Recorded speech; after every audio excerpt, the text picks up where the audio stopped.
François, t'es pas là pour filmer les mannequins du salon, hein. On est là pour parler technique, par ici.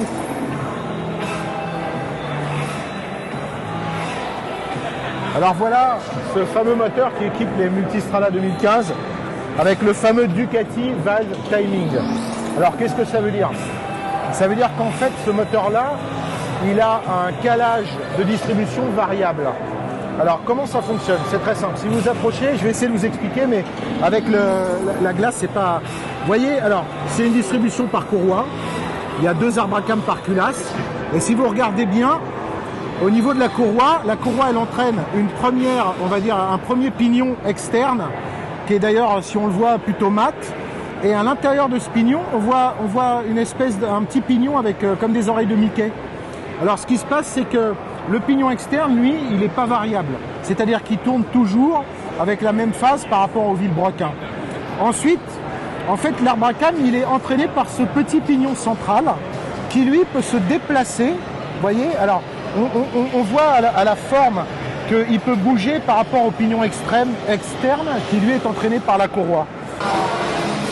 Vous allez me dire, mais comment on peut déphaser entre le pignon entraîné par la courroie et le pignon qui entraîne l'arbre à cam? Eh bien, c'est par un système de pression d'huile qui rentre dans les petites cavités que je vous ai montrées. Donc, plus ou moins de pression d'huile fait décaler plus ou moins les 2 pignons, le fixe par rapport au pignon mobile de l'arbre à cam. Donc, c'est géré par la pression d'huile du moteur avec une soupape qui permet de réguler exactement en fonction du régime et de la charge du moteur. Voilà, c'est pas compliqué. C'est quoi le but de cette chose-là? Le but de cette chose-là, c'est de pouvoir, alors ça va être un peu technique, c'est de pouvoir retarder la fermeture de l'échappement et de avancer l'ouverture de l'admission. C'est-à-dire ce qu'on appelle le croisement, l'overlap. Il faut savoir que plus il est petit, plus le moteur est coupleux, et plus il est grand, plus il y a de croisement, c'est-à-dire plus le moteur reste avec les 2 soupapes ouvertes au moment du croisement, plus il est puissant. Donc ce variateur de phase permet d'avoir à la fois un moteur coupleux à bas régime et un moteur très puissant à haut régime.